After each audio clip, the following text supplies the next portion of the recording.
International space station पर घास फूस यानी लेटस उगाने में कामयाबी हासिल कर ली है। अब ये बात मुझे कैसे पता? तो देखो 25 अक्टूबर 2016 को नासा ने अपनी ऑफिशियल वेबसाइट पर ये बात दुनिया के सामने रख दी कि भैया हमने ये घास नहीं सलाद का पत्ता उगा लिया है। और उगाया ही नहीं है बल्कि स्पेस स्टेशन में मौजूद एस्ट्रोनॉट्स ने इसे खा भी लिया। भैया नासा ने स्पेस में सलाद का पत्ता उगा लिया, यानी कि सब्जी उगाने में कामयाबी मिल ही गई है, लगभग ऐसा मान सकते हैं हम लोग। अब लेकिन समस्या एक और है सामने, और वो है ये कि स्पेस में हमारे पास जगह की बहुत कमी है और ग्रेविटी भी नहीं है। फिलहाल के लिए मान लो कि अभी ग्रेविटी नहीं है, बाद में बनाएंगे आर्टिफिशियली, लेकिन अभी के लिए मान के चलो कि हमारे पास ग्रेविटी नहीं है। तो ऐसे माहौल में जहां ग्रेविटी ना हो, जगह की कमी बहुत ज्यादा हो, सब्जियां कैसे उगेंगी? तो इसके इलाज के रूप में नासा रोटो फार्मिंग के ऊपर काम कर रहा है। रोटो फार्मिंग, अब नासा का ये नया नमूना क्या है? अब देखो रोटो फार्मिंग का फायदा ये है कि 3 गुना जगह घेरने वाले पौधों को 1/3 जगह में फिट किया जा सकता है और ये सारी खेती बिना मिट्टी की होगी, यानी कि कोकोपीट के अंदर। अब ये पहिया गोल गोल घूमता रहेगा और पेड़ों को जरूरत के हिसाब से जितना खाद पानी चाहिए वो इस पानी के थ्रू मिल जाएगा। लेकिन अगर आप ये सोच रहे हो कि धरती की तरह तंदूर, भट्टी, गैस स्टोव ऐसी कोई चीज वहां पर चला लोगे तो ना, ये तो ना होने वाला। एक तो भैया लिमिटेड ऑक्सीजन, दूसरा ज्वलनशील पदार्थों की भरमार। अब आपके स्वाद के चक्कर में काहे होगा लोगों का स्वर्गवास, यानी कि अगर आप स्पेस में आग लगाने की कोशिश करोगे तो वहां पर ऐसी चीजों की भरमार है जो स्पेस में आपके द्वारा बनाई गई लंका में आग लगा देंगी। जिसका मेन कारण ये है कि स्पेस में जलाई गई आग धरती की तरह बिहेव नहीं करती, मतलब वो आकार बदलती है। जैसे यहाँ पर फ्लेम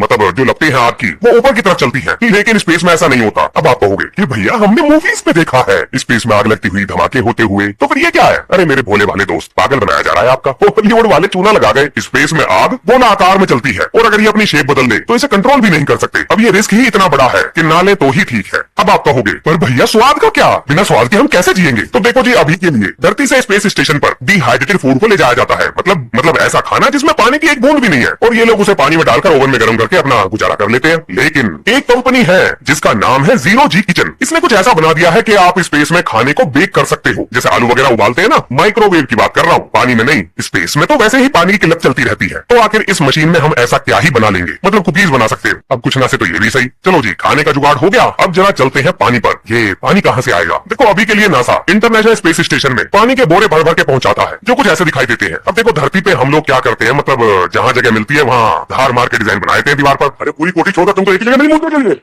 हवाई धार हवा हो जाए हम हमारी तरफ जाएंगे। स्पेस में ऐसा नहीं कर सकते, स्पेस में तो एक एक बूंद कीमती है। मतलब आप जो 1 नंबर 2 नंबर या जितने भी नंबर आप जाओगे भैया, उसमें से एक एक बूंद को निचोड़ा जाएगा और उस एक एक बूंद को निचोड़ने के बाद रिसाइकल करने के बाद वापस पीने लायक स्थिति में लाया जाएगा। और इस तरीके से नासा ने 98% वाटर रिकवर करने की फैसिलिटी स्पेस स्टेशन में लगाकर रखी हुई है। वैसे इस पूरे सिस्टम को बोलते हैं environmental controlled and life support system, यानी कि ECLSS। और इसका जो हिस्सा यूरिन यानी कि मूत्र में से वाटर को रिकवर करता है उसे बोलते हैं UPA यानी यूरिन प्रोसेसर असेंबली। इसके बाद आता है पूरे के पूरे स्पेस स्टेशन में से हवा में मौजूद मॉइस्चर को निचोड़ने वाली मशीन, यानी कि जो एस्ट्रोनॉट सांस लेते हैं, जो पसीना वगैरह थोड़ा बहुत आता होगा, वो हर एक चीज को रिसाइकल किया जाता है। यानी कि जो पानी आपने अपने बालों को गीला करने में इस्तेमाल किया उसको भी निचोड़ लिया जाता है। अब आप समझ ही गए होंगे कि स्पेस में पानी की क्या कीमत है। अब यहाँ पर आप सोच रहे होंगे कि भैया ये समाधान कहाँ है, मतलब समस्या तो अभी भी वहीं की वहीं है, स्पेस में पानी कहाँ से आएगा? तो भाई साहब स्पेस में पानी है ही नहीं। मतलब अगर हवा में झूलोगे, नहीं हवा तो वहाँ है ही नहीं, मतलब अगर खाली जगह में झूलोगे तो वहाँ पानी नहीं है। अब आपको क्या लगता है हम काहे इतना जोर लगा रहे हैं चांद और मंगल की सतह पर जाने के लिए? हाँ बिल्कुल सही, पानी के लिए। यही है वो चीज जिसकी वजह से जीवन, ऊर्जा और भविष्य में बसने वाली कॉलोनी ये संभव हो सकती है। पानी ही सबसे ज्यादा जरूरी चीज है, बाकी सब तो हम मैनेज कर लेंगे, बस पानी मिल जाए। क्योंकि अगर पानी मिल गया तो ऑक्सीजन और हाइड्रोजन दोनों मिल जाएंगे। जब ये दोनों अलग होंगे और दोबारा एक साथ लाए जाएंगे तो यहाँ से हमें रॉकेट फ्यूल मिलेगा और इस रॉकेट फ्यूल से जो बाई प्रोडक्ट निकलेगा वो पानी ही होगा, यानी पानी से पानी मिलेगा। जरा सोचो कि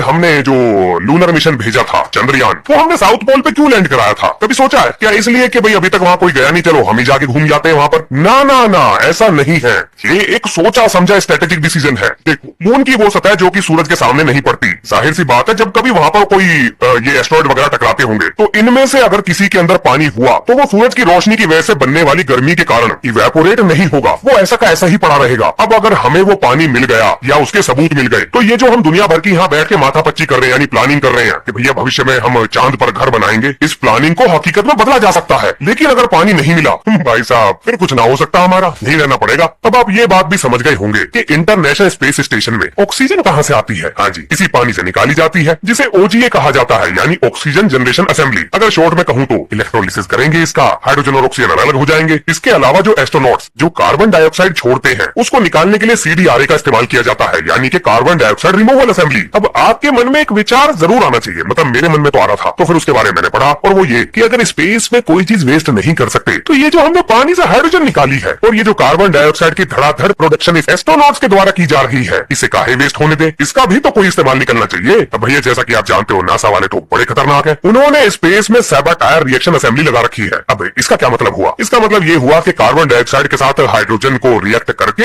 हम वापस पानी बनाते हैं। अब आप सोचोगे कार्बन डाइऑक्साइड के साथ हाइड्रोजन रिएक्ट करके पानी कैसे बनेगा? क्यों भैया, CO2 में O2 तो है ही, और हाइड्रोजन के साथ O2 जोड़ दो, मतलब बॉन्ड स्ट्रक्चर आगे पीछे करके हमें H2O मिल जाएगा। मोटा मोटा मतलब ये है। लेकिन इसका एक बाई प्रोडक्ट भी निकलता है और वो है मीथेन, जिसे हम जरूर स्पेस में छोड़ देते हैं। ऐसा नासा वाले कह रहे हैं, पर पता नहीं सच है कि नहीं, मतलब सच ही होगा अगर कह रहे हैं तो। अब अगर आप ध्यान दो तो ये एक पूरा लूप क्रिएट हो गया, मतलब पानी लाओ, उससे ऑक्सीजन बनाओ, फिर उस ऑक्सीजन से वापस पानी बनाओ। लेकिन क्योंकि 100% ये चीजें सक्सेसफुल नहीं है तो थोड़ा बहुत वेस्टेज निकलता है, जिसे हम सप्लाई चेन को मेंटेन करके पूरा कर लेते हैं। ऑक्सीजन बनाने काम आती है, मतलब ये है solid fuel oxygen generation technology. लेकिन इसका इस्तेमाल इमरजेंसी में ही किया जाता है, मतलब कभी ऐसी स्थिति आ जाए कि ऑक्सीजन जनरेटिंग प्लांट ही फेल हो जाए, तब ये solid fuel canister oxygen supply करने का काम करेंगे। और ये ज्यादा पुरानी नहीं है, मतलब अभी इसे मेरे ख्याल से 9 साल के आसपास ही हुए हैं। ये दिसंबर 6, 2015 में इंटरनेशनल स्पेस स्टेशन में भेजी गई थी। भैया स्पेस में रहना इतना आसान कैसे हो सकता है? मतलब मजा नहीं आ रहा है। तो जी ये आपको कहां से आसान लग रहा है? पर हाँ, पानी के नीचे से स्पेस में रहना थोड़ा ज्यादा आसान है। यानी कि अगर आप एक सबमरीन के अंदर रह सकते हो तो भाई साहब स्पेस में तो रह ही सकते हो, बस वहाँ ग्रेविटी का ही लफड़ा है। बाकी सारी चीजें अगर आप मैनेज कर लो तो जिंदगी पानी के नीचे से ज्यादा आसान है। देखो सबमरीन के ऊपर 2 प्रेशर लगते हैं, एक तो पानी का जो उसके चारों तरफ मौजूद है, और उसके बाद उस पानी के ऊपर हवा का, जिसे हम एटमॉस्फेरिक प्रेशर कहते हैं। लेकिन स्पेस में क्योंकि हवा तो है नहीं तो एटमॉस्फेरिक प्रेशर तो हो गया 0। बस आपको अंदर यानी कि स्पेस स्टेशन के अंदर या जो कैबिन या जो घर या जो कॉलोनी आप वहां पर बसाने वाले हो उसके अंदर 1 ATM का प्रेशर चाहिए। ATM बोले तो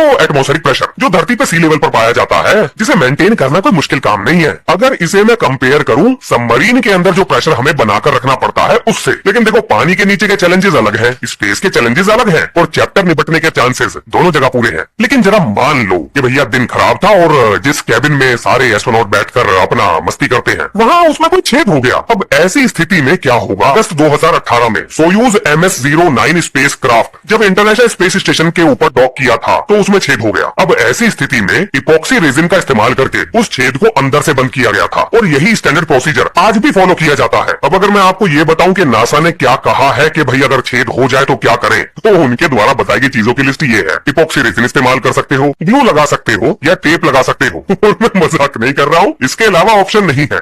जरा 1 मिनट के लिए सोचो, इतना महंगा स्पेस स्टेशन और उसे टेप से चिपकाकर चलाया जा रहा है। टेप को उसके हिस्से का सामान मिलना चाहिए इस काम के बाद तो। अब यहाँ पर यह भी सवाल आता है कि स्पेस में वेल्डिंग क्यों नहीं कर लेते? मतलब धरती पे तो हम करते ही हैं, तो स्पेस में भी कर लो, क्या दिक्कत है? दिक्कत है भाई साहब, है। सुनिए, 1984 में सोवियत कॉस्मोनॉट सैल्यूट 7 मिशन के दौरान पहली और आखिरी बार स्पेस में वेल्डिंग करते हैं। मतलब कोशिश तो इससे पहले भी की गई थी लेकिन वो सफल नहीं हुई। और वेल्डिंग करने के लिए जिस हथियार का इस्तेमाल किया गया था, मतलब जिसे धरती पर हम इलेक्ट्रोड कहते हैं लेकिन वहाँ इलेक्ट्रोड नहीं थी, उसका नाम था वल्कन फर्नेस, जो इलेक्ट्रॉन बीम वेल्डिंग की तकनीक का इस्तेमाल करके वेल्ड करने की कोशिश कर रहा था। अब इस तकनीक में हाई वेलोसिटी इलेक्ट्रॉन्स को मेटल की सरफेस पे मारा जाता है। अब समस्या ये है कि माइक्रो ग्रेविटी की कंडीशंस में वैक्यूम में ये कारस्तानी कामयाब नहीं है। कुछ ऊपर नीचे हो गया ना तो 2 mm के छेद के चक्कर में 10 मीटर की दरार आ जाएगी। इसीलिए अगर कभी ऐसा लगे कि भाई हम फंस गए हैं, मतलब ये जो नुकसान हो चुका है इसको ठीक नहीं किया जा सकता, तो ऐसी स्थिति में उस जगह को खाली करके और एयर लॉक को बंद करके यानी कि सील करके बिल्कुल अलग कर दिया जाता है। और जब भी कोई मतलब दूसरा मिशन धरती से ऊपर आएगा तो वो साथ में ये सामान ले आएगा जो यहाँ पर ऊपर खराब हो चुका है, इसको वो निकाल देंगे, दूसरा फिट कर लेंगे, काम चालू फिर से हो जाएगा। फिलहाल के लिए तो यही सब करते हैं। चलो अब जरा स्पेस में आर्टिफिशियल ग्रेविटी बना लेते हैं। नासा ने 1960 में एक बहुत बड़ा सेंट्रीफ्यूज बनाया था। सेंट्रीफ्यूज बोले तो जैसे कि इसके उदाहरण के लिए आप पंखा मान लो, ये जो छत का पंखा होता है, सीलिंग फैन, जैसे इसकी पंखड़ियां एक धुरी के चारों तरफ घूमती है, ठीक इसी तरीके से नासा ने एक सेंट्रीफ्यूज बनाया था और उसका स्ट्रक्चर एक धुरी के चारों तरफ घूम रहा था। अब अगर आपने बचपन में पत्थर में धागा बांध के उसे घुमाया हो तो आपने ये देखा होगा कि घूमता हुआ ये पत्थर आपके हाथ पर एक फोर्स लगाता है जो बाहर की तरफ लग रही होती है। इसको कहते हैं सेंट्रीफ्यूगल फोर्स। अब नासा ने अपने एक्सपेरिमेंट में ये पाया कि जब एक सेंट्रीफ्यूज को घुमाया जाता है तो सही गति और सेंटर से सही दूरी पर हम एक ऐसा एक्सेलरेशन बना सकते हैं, आर्टिफिशियल एक्सेलरेशन, जो बिल्कुल हूबहू मतलब ग्रेविटी का एहसास कराएगा। अब यहाँ पर ध्यान देने वाली बात ये है कि अगर जरा मरा भी इस रफ्तार में फर्क आया तो महसूस होने वाली ग्रेविटी में बदलाव आ जाए। अब आपको क्या लगता है, जब नासा वालों को 1960 के आसपास ये चीज पता लग गई थी तो उन्होंने आज तक भी इंटरनेशनल स्पेस स्टेशन में आर्टिफिशियल ग्रेविटी काहे नहीं बनाई? यही कारण था, उन्हें मालूम था कि अगर उन्होंने इतने बड़े जुगाड़ की फिरकनी बनाई तो ये जुगाड़ एस्ट्रोनॉट्स को निगल जाएगा। अब यहाँ पर आप सोच रहे होंगे कि भैया क्या सिर्फ हमारे पास ये इकलौता ही तरीका है जिससे हम ग्रेविटी बना सके, कोई और रास्ता नहीं है क्या? अब देखो, बात को सुनना बड़े ध्यान से। अगर स्पेस में एक जगह खड़े खड़े हमें ग्रेविटी बनानी है तो उसका यही एकमात्र रास्ता है। लेकिन अगर हम किसी चीज को बिल्कुल सीधे दिशा में 9.8 मीटर पर सेकेंड स्क्वायर की दर से एक्सेलरेट कराएं तो बिल्कुल धरती के बराबर ग्रेविटी बन जाएगी। अब समस्या है ये कि अगर हम उसे एक्सेलरेट कराएंगे, सीधा एक्सेलरेट कराएंगे, तो हम स्पेस में एक जगह पर नहीं रुक सकते, हमें लगातार चलते रहना पड़ेगा। और यही है मुसीबत, क्योंकि अगर हम लगातार चलते रहेंगे तो जब सप्लाई की जरूरत पड़ेगी, यानी कि हमारे संसाधन खत्म होंगे, तो उसकी सप्लाई चेन को कैसे पूरा किया जाएगा? क्योंकि हम तो वहां रहेंगे ही नहीं जहां पर हमने अपना स्पेस स्टेशन या फिर स्पेस कॉलोनी बनाई थी। अगली मुसीबत, आज की तारीख में स्पेस एक्स 1 किलोग्राम वजनी सामान को स्पेस में ले जाने के लिए लगभग $1650 की पर्ची काटती है। ज्यादा नहीं लग रहा होगा? काहे को लगेगा, हमारे कौन सा घर से जा रहा है। अंदाजे के लिए बता देता हूँ, भारत की जीडीपी लगभग $3.95 ट्रिलियन के आसपास है। अब अगर आपको स्पेस में 100-125 लोगों के रहने के लिए एक ऐसी चक्री तैयार करनी हो जिसमें आर्टिफिशियल ग्रेविटी पैदा की जा सके, तो उसका जो खर्चा नासा ने निकाला है वो है भाई साहब लगभग $6 ट्रिलियन। अब आप सोच रहे होंगे, हैं बस 6? एक मिनट रुक जाओ जरा, अंदाजा देता हूँ। अगर भारत में बनने वाला या पैदा होने वाला हर सामान या हर सर्विस के बदले में मिलने वाले पैसे को पूरी तरह से खर्च कर दिया जाए तो भी ये ना बनता, बिल्कुल भी ना बनता। तो इसके साथ कॉस्ट इशू भी जुड़े हुए हैं, बहुत महंगा है ये। तो मतलब क्या समझे, स्पेस में जाएं कि नहीं जाएं? मतलब जाएंगे कि नहीं जाएंगे? इतना पैसा तो है ही नहीं हमारे पास। तो देखो, इसका इलाज भी ढूंढा गया है और वो इलाज है कि चांद और मंगल पर चलो। सस्ता यही है, मतलब सस्ता तो नहीं है, लेकिन क्या पता भविष्य में सस्ता हो जाए। और वो निर्भर करेगा पानी पर, और पानी की कहानी तो मैंने आपको पीछे सुना ही दी है। लेकिन जरा ये सोचो कि स्पेस में घर बनेंगे कैसे? तो देखो, स्पेस में घर बनाने के लिए स्पेस क्रीट का इस्तेमाल किया जाएगा। अब ये स्पेस क्रीट क्या चीज है? स्पेस क्रीट में हम क्या करेंगे, जो वहाँ की मिट्टी है उस मिट्टी को गर्म करके पिघला देंगे और उस पिघली हुई मिट्टी से 3D मशीन्स के जरिए 3D होम प्रिंट किए जाएंगे। जैसे आजकल धरती पर भी आप देख रहे होंगे कि 3D मशीन से घर प्रिंट हो रहे हैं, ठीक बिल्कुल उसी तरीके से स्पेस में भी घरों को प्रिंट करा जाएगा। अब देखो, यहाँ पर आपके दिमाग में 2 सवाल आएंगे कि क्या ये संभव है? मतलब क्या हम चांद की मिट्टी को मेल्ट कर सकते हैं, पिघला सकते हैं? वेल भाई साहब, पिघला सकते हैं का तो सवाल ही नहीं है, पिघला चुके हैं। मतलब चांद से जो हम मिट्टी के सैंपल लेकर आए थे, हमने उन पर एक्सपेरिमेंट किए हैं और लेजर्स की मदद से उसे पिघलाकर हमने ये पाया कि भाई साहब वो जो मटेरियल बनेगा वो बड़ा मजबूत होगा। और इसके बारे में ज्यादा जानकारी के लिए आप साइंटिफिक रिपोर्ट में पब्लिश एक रिसर्च पेपर पढ़ सकते हैं, जिसमें लेजर के द्वारा जो मून की मिट्टी है यानी कि रेगोलिथ, उसके पिघलने के बाद जो नया मटेरियल बनेगा उसकी प्रॉपर्टीज को डिस्कस की मिट्टी का इस्तेमाल हम फसल उगाने के लिए भी कर सकते हैं, बशर्ते हमें ऑक्सीजन मिल जाए। और ऑक्सीजन मिलेगी पानी से। अब बात कर लेते हैं हवा की। तो देखो, मून पे तो ना के बराबर एटमॉस्फेयर है और मार्स पर कार्बन डाइऑक्साइड की भरमार है, मतलब एटमॉस्फेयर वहां भी बहुत हल्का है। अब समस्या है ये कि जैसे हम धरती पर घूम लेते हैं ना, मतलब मन करा तो कुछ पहन लिया, ना मन करा तो ऐसे ही निकल लिया, मतलब हवा लगती रहेगी, ये सब वहां ना चलेगा। वहां तो प्रॉपर बॉडी सूट पहनना पड़ेगा। और ये मैं बात कर रहा हूँ घर से बाहर निकलने के बाद की। घर के अंदर तो इस तरह का जुगाड़ बना लेंगे जैसा स्पेसशिप के अंदर बनाते हैं, मतलब क्लोज्ड कन्फाइंड एनवायरनमेंट, जो कि सुरक्षित होगा। आज की तारीख तक भी स्पेस में किसी को भी अपनी प्रॉपर्टी क्लेम करने का अधिकार नहीं है, मतलब स्पेस में जो कुछ भी है वो सबका है। और ये कब तक रहेगा ये नहीं कह सकते कुछ भी। यानी कि ये समझौता जब तक के लिए ही है जब तक कोई स्पेस में अपना क्लेम न ठोक दे। और भैया जिस दिन क्लेम ठोक देगा तो 2 ही तरीके हैं, या तो उसे स्वीकार कर लो या विरोध में लड़ाई लड़ो। अच्छा, ये जो ग्रेविटी वाली समस्या है ये मून और मार्स पर नहीं है। अब नहीं से मेरा मतलब ये नहीं कि धरती के बराबर ग्रेविटी मिल जाएगी, ना ना ना, ऐसा तो नहीं होगा। लेकिन कम से कम हमें आर्टिफिशियल ग्रेविटी बनाने की जरूरत नहीं पड़ेगी। वहां पर इतनी ग्रेविटी तो है कि हम वहां के हिसाब से अपने आप को ढाल लेंगे। अब आता है सबसे बड़ा सवाल, क्या वहां पर जनसंख्या को बढ़ाया जा सकता है? मतलब जाके तो तभी फायदा है ना जब जनसंख्या आगे बढ़े। अगर मनुष्य जीवन वैसे ही खत्म हो जाएगा तो वहां जाने का फायदा ही क्या? ये कॉस्मिक रेडिएशन, जिसे अर्थ का जियोमैग्नेटिक फील्ड जो है वो मतलब काफी हद तक काउंटर कर लेता है, ये भाई साहब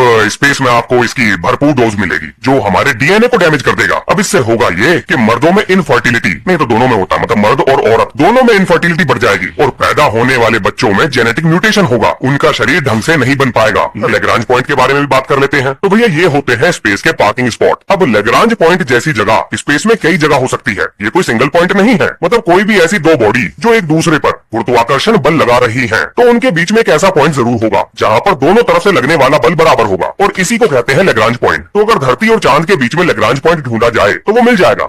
वैसे ढूंढने की जरूरत नहीं है, हमारी प्यारी धरती और चंदा मामा के बीच में L1 नाम का लेग्रांज पॉइंट पहले से ही है। अब आप सोच रहे होंगे, अरे वाह ये तो सही है, चलो पैक करो अपने बैग। ना ना ना ना, ऐसा नहीं है। यहाँ एक समस्या है, ये जो लेग्रांज पॉइंट है ये समय के साथ साथ अपनी जगह बदल लेता है, क्योंकि भैया हमारे जो ग्रह हैं ये एग्जैक्ट सर्कुलर ऑर्बिट में नहीं घूम रहे हैं, ये ओवल शेप की है, तो लेग्रांज पॉइंट की पोजीशन भी बदलती है। अब आप सोच रहे होंगे भैया इसका मतलब क्या निकला? आसान भाषा में बताओ। भाई साहब मतलब ये निकला कि अगर हमने ऐसी जगह घर बना लिया तो हमें अपने घर को लेकर भागना पड़ेगा, लेग्रांज पॉइंट के साथ साथ भागना पड़ेगा, नहीं तो जिसकी ग्रेविटी ज्यादा हुई वो हमें खींच लेगा। अब इसका ये भी मतलब निकला कि ऐसी कॉलोनी में हमें एक प्रोपल्शन सिस्टम लगाना पड़ेगा, यानी अपने द्वारा बनाए गए घर को धक्का देने का जुगाड़ जो उसे स्पेस में चला सके। लेकिन भैया इतनी ऊर्जा आएगी कहां से? हाँ यही तो समस्या है, इसलिए लेग्रांज पॉइंट का ख्याल छोड़